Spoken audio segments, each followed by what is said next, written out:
Assalamualaikum warahmatullahi wabarakatuh. Kembali lagi di YouTube channel saya, Eka Trisnawati Channel. Di video kali ini saya akan menjelaskan masih tentang peluang kejadian untuk subbab peluang kejadian majemuk. Untuk yang pertama, ini mengenai jenis-jenis dari peluang kejadian majemuk. Jenis-jenisnya yang pertama, peluang dua kejadian saling lepas, yang kedua peluang dua kejadian tidak saling lepas, yang ketiga peluang dua kejadian saling bebas, dan yang keempat peluang dua kejadian bersyarat. Untuk jenis yang pertama, peluang dua kejadian saling lepas. Definisinya adalah kejadian A dan kejadian B disebut kejadian saling lepas jika kejadian A dan kejadian B tidak dapat terjadi pada saat bersamaan, atau bisa disebut tidak beririsan. Kalau kita aplikasikan ke dalam diagram Venn dari sebuah himpunan, di sini ada himpunan A dan himpunan B, dapat terlihat di sini tidak saling beririsan satu sama lain. Dan rumusnya untuk peluang dua kejadian saling lepas yaitu PA gabungan B sama dengan PA ditambah PB. Contoh soal dari peluang dua kejadian saling lepas. Soalnya seperti ini, dua buah dadu dilempar bersamaan, berapakah peluang munculnya mata dadu berjumlah 2 atau berjumlah 12? Di sini diketahui benda yang digunakan adalah dua buah dadu. Sehingga dua buah dadu itu bisa kita mencari ruang sampelnya menggunakan tabel seperti ini. Sehingga NS-nya yaitu sama dengan 36. Kemudian yang disebut kejadian A di sini adalah mata dadu berjumlah 2 dan kejadian B-nya yaitu mata dadu berjumlah 12. Sehingga di sini kejadian A yang berjumlah 2 yaitu pasangan 1,1. Di sini ada satu pasangan sehingga NA-nya sama dengan 1. Kita cari peluang dari kejadian A ini atau PA-nya, yaitu rumusnya NA per NS. NA sudah diketahui di atas yaitu 1 dan NS tadi yaitu 36, sehingga peluangnya menjadi 1 per 36. Kemudian kejadian B itu yang berjumlah 12. Pasangannya yang berjumlah 12 yaitu 6,6. Sehingga banyaknya pasangan untuk kejadian B yaitu 1 atau NB sama dengan 1. Kemudian kita cari peluangnya atau kita sebut PB dengan rumus NB per NS. NB sudah diketahui di atas itu 1 dan NS banyaknya ruang sampel dari dua buah dadu yaitu 36. Sehingga NB per NS yaitu 1 per 36. Kemudian kita cari peluang dari A gabung B ini, kita jumlahkan PA ditambah PB. Nah, PA sudah diketahui di atas, yaitu 1 per 36. Kemudian ditambah PB, PB juga 1 per 36, yaitu dari sini. Karena di sini penyebutnya sudah sama, 36, sehingga kita tinggal jumlahkan yang atasnya 1 ditambah 1 jadi 2. Jadi hasilnya 2 per 36. Kemudian diperkecil 2 per 36, masing-masing dibagi 2, sehingga hasilnya adalah 1 per 18.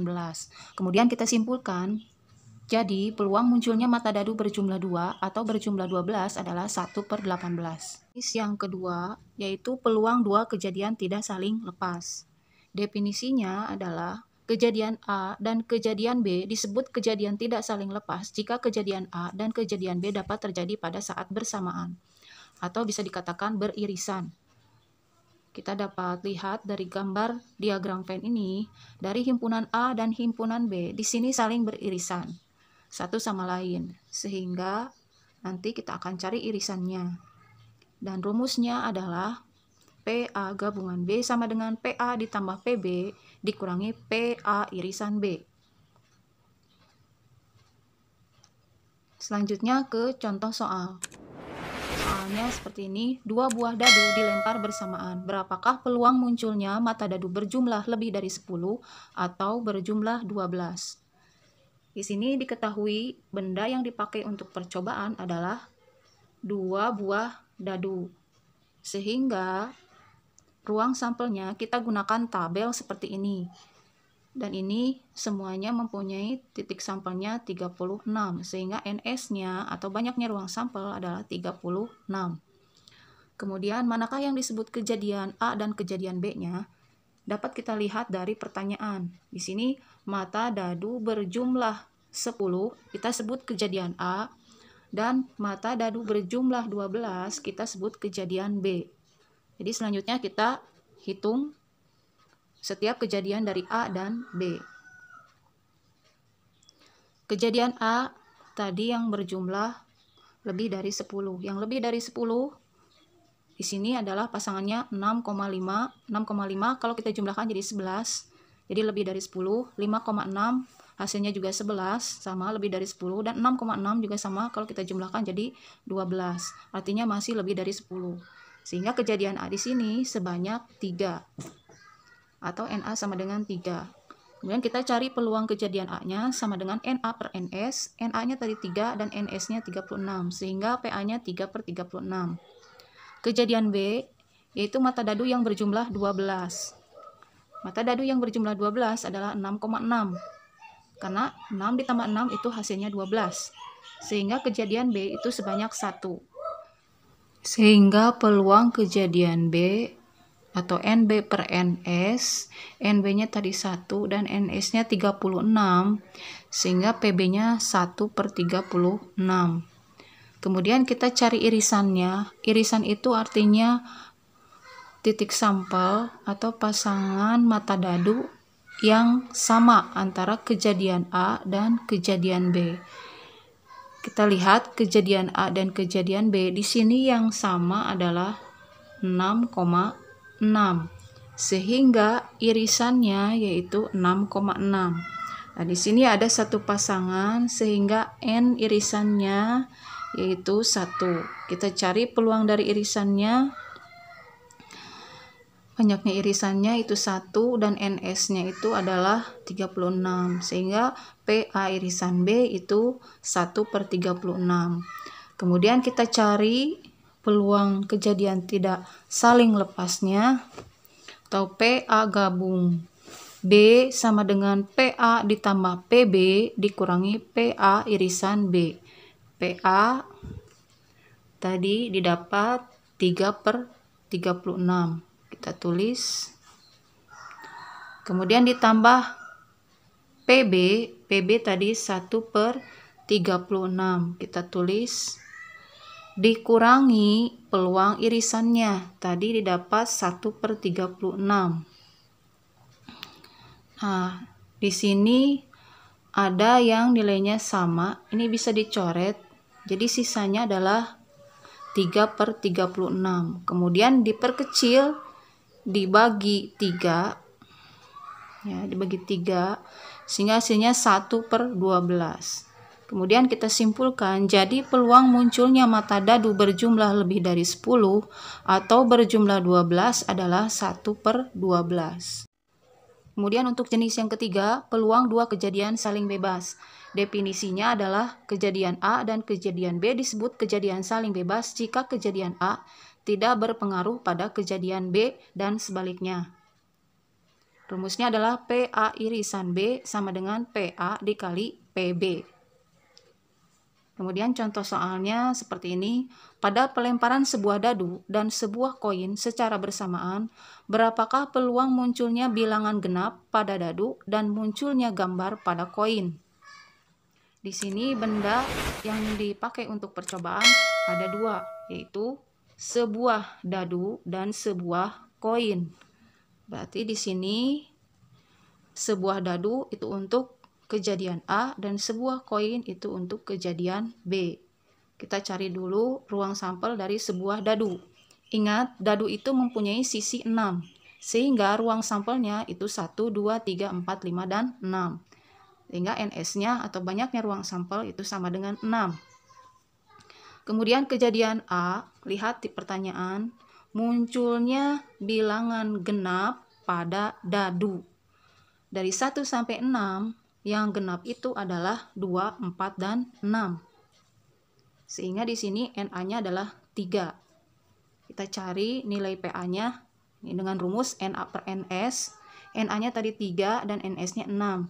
Jadi hasilnya 3/6. Kemudian kita cari ruang sampel dari sebuah koin.